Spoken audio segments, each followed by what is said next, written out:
Chapter 23, wherein Elnora reaches a decision, and Freckles and the angel appear. "Well, she came, didn't she?" remarked Mrs. Comstock to Elnora as they watched the automobile speed down the road.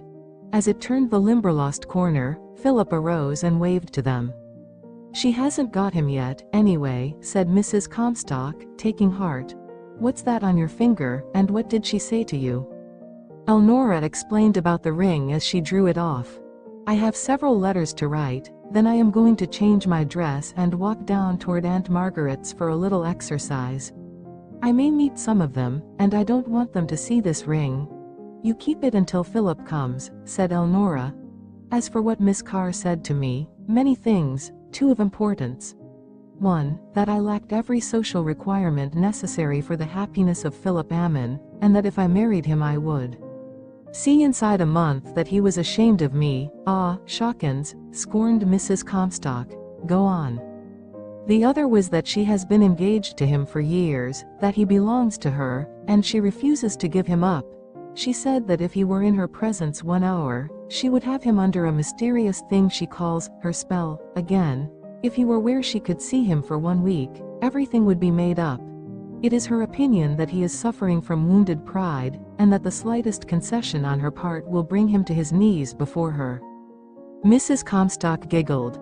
"I do hope the boy isn't weak-kneed," she said. "I just happened to be passing the west window this afternoon." Elnora laughed. "Nothing save actual knowledge ever would have made me believe there was a girl in all this world so infatuated with herself. She speaks casually of her power over men, and boasts of bringing a man to his knees as complacently as I would pick up a net and say, 'I am going to take a butterfly.' She honestly believes that if Philip were with her a short time she could rekindle his love for her and awaken in him every particle of the old devotion. Mother, the girl is honest. She is absolutely sincere. She so believes in herself and the strength of Phil's love for her, that all her life she will believe in and brood over that thought, unless she is taught differently. So long as she thinks that, she will nurse wrong ideas and pine over her blighted life. She must be taught that Phil is absolutely free, and yet he will not go to her. But how on earth are you proposing to teach her that?" "The way will open. Looky here, Elnora," cried Mrs. Comstock. "That Carr girl is the handsomest dark woman I ever saw.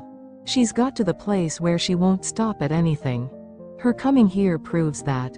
I don't believe there was a thing the matter with that automobile. I think that was a scheme she fixed up to get Phil where she could see him alone, as she worked to see you. If you are going deliberately to put Philip under her influence again, you've got to brace yourself for the possibility that she may win. A man is a weak mortal, where a lovely woman is concerned, and he never denied that he loved her once. You may make yourself downright miserable. But mother, if she won, it wouldn't make me half so miserable as to marry Phil myself, and then read hunger for her in his eyes. Someone has got to suffer over this. If it proves to be me, I'll bear it, and you'll never hear a whisper of complaint from me. I know the real Philip Ammon better in our months of work in the fields than she knows him in all her years of society engagements.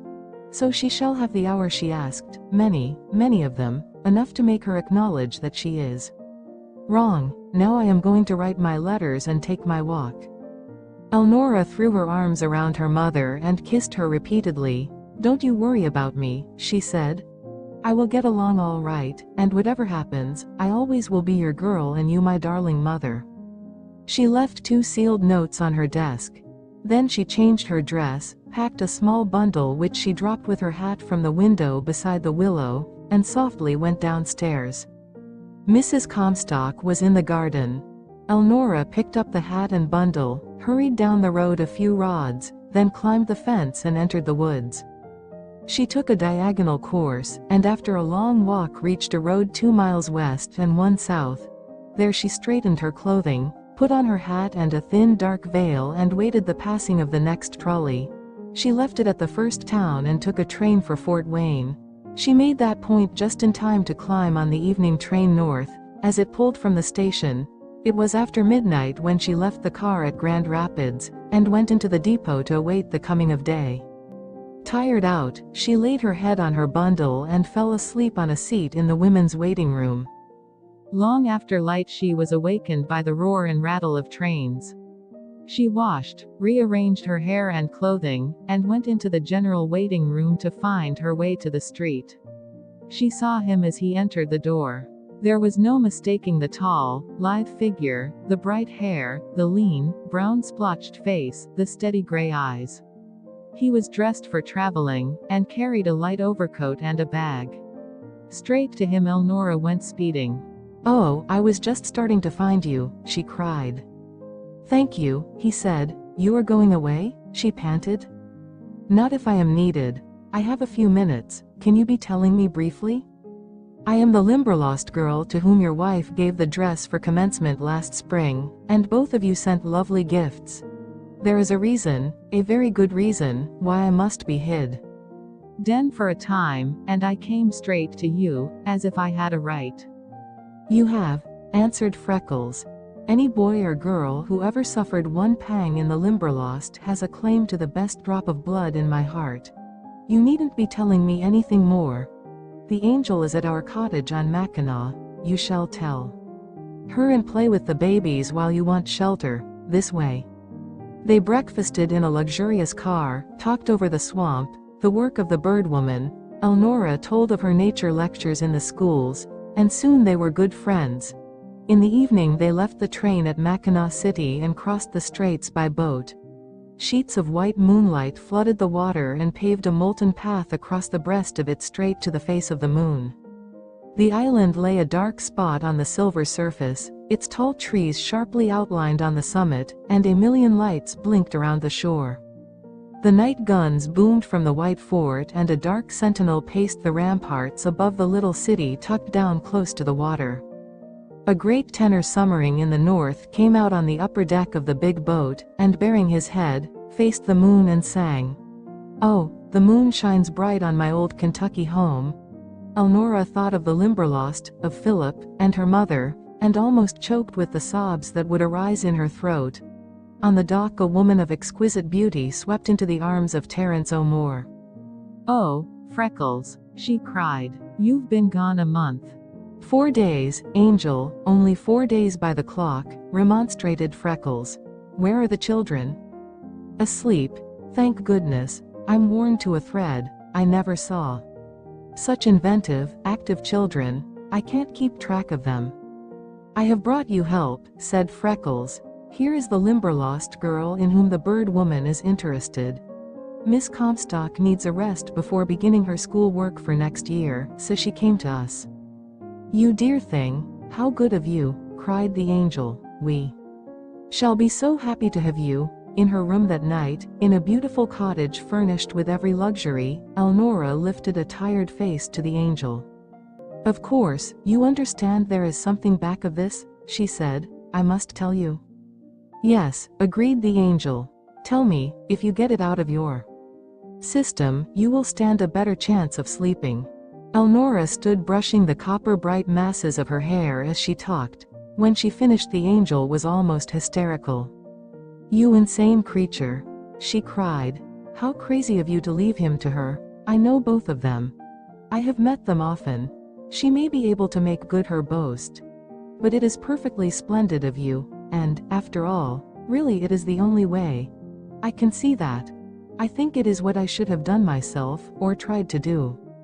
I don't know that I could have done it, when I think of walking away and leaving Freckles with a woman he once loved, to let her see if she can make him love her again. Oh, it gives me a graveyard heart. No, I never could have done it. You are bigger than I ever was.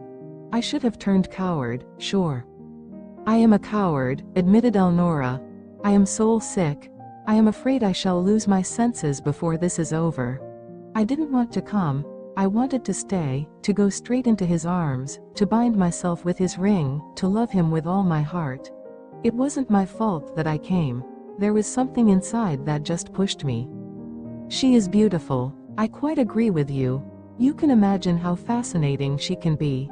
She used no arts on me. Her purpose was to cower me. She found she could not do that, but she did a thing which helped her more.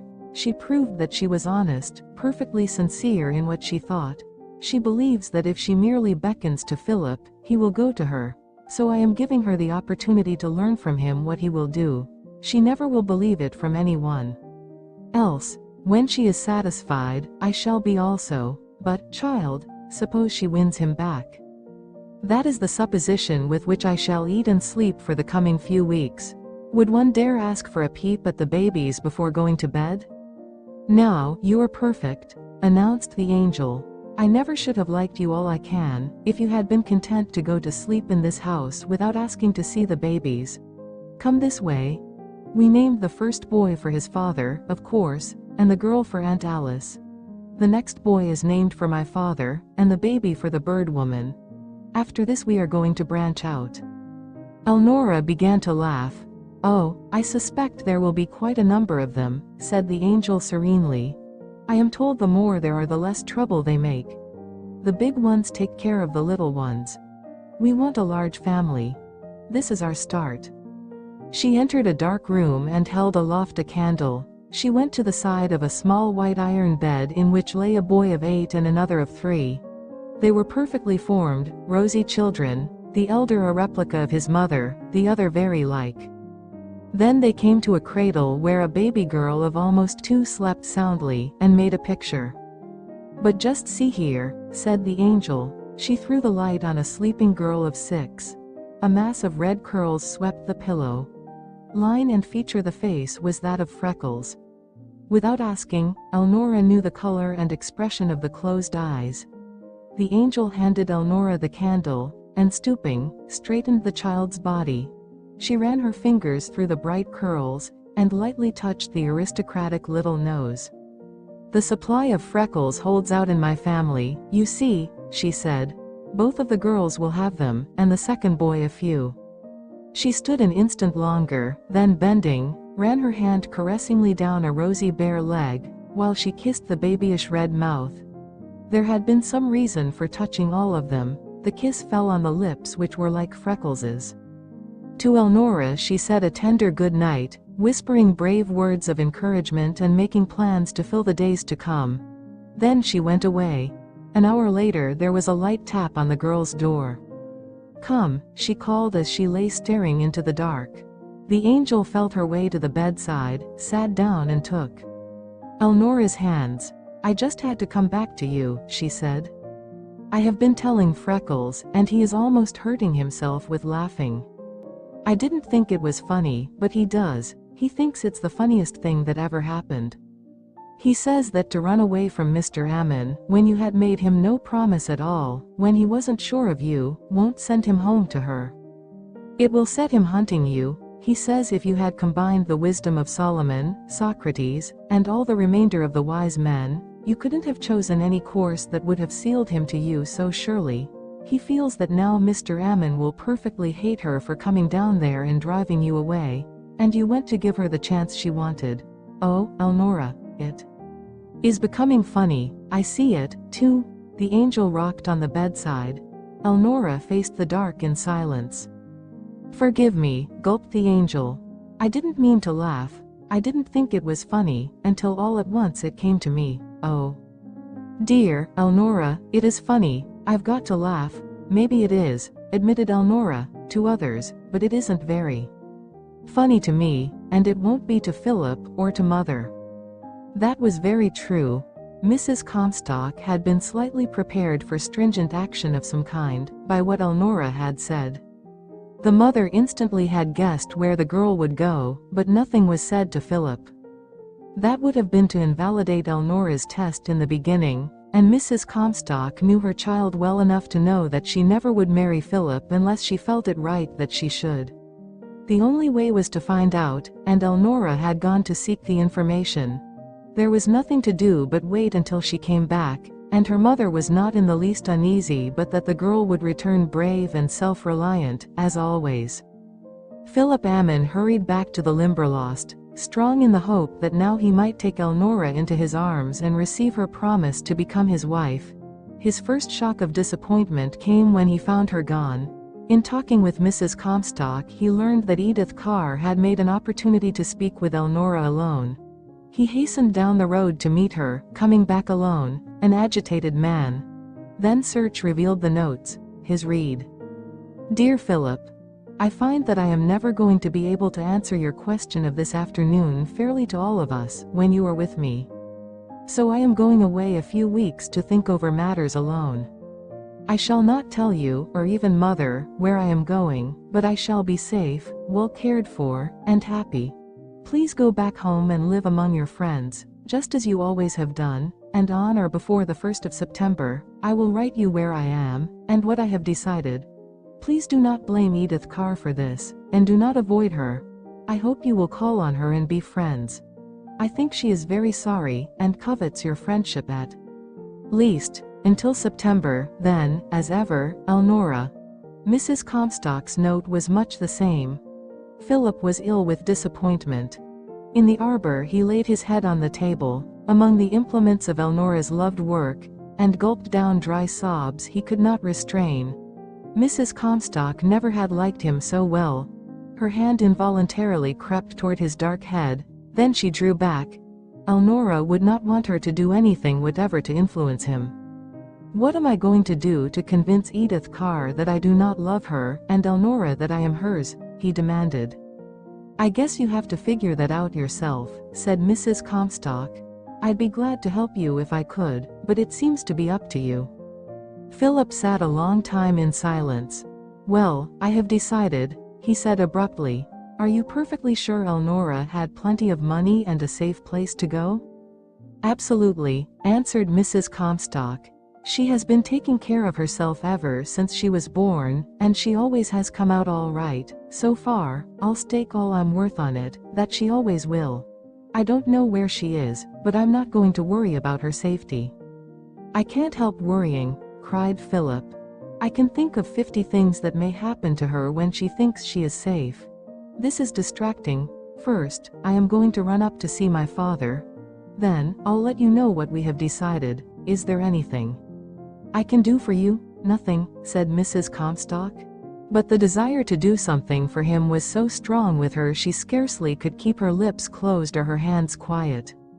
She longed to tell him what Edith Carr had said, how it had affected Elnora, and to comfort him as she felt she could. But loyalty to the girl held her. If Elnora truly felt that she could not decide until Edith Carr was convinced, then Edith Carr would have to yield or triumph. It rested with Philip. So Mrs. Comstock kept silent, while Philip took the night limited, a bitterly disappointed man. By noon the next day he was in his father's offices. They had a long conference, but did not arrive at much until the elder Ammon suggested sending for Polly. Anything that might have happened could be explained after Polly had told of the private conference between Edith and Elnora. Talk about lovely woman, cried Philip Ammon. One would think that after such a dose as Edith gave me, she would be satisfied to let me go my way, but no, not caring for me enough herself to save me from public disgrace, she must now pursue me to keep any other woman from loving me. I call that too much. I am going to see her, and I want you to go with me, father. Very well, said Mr. Ammon, I will go.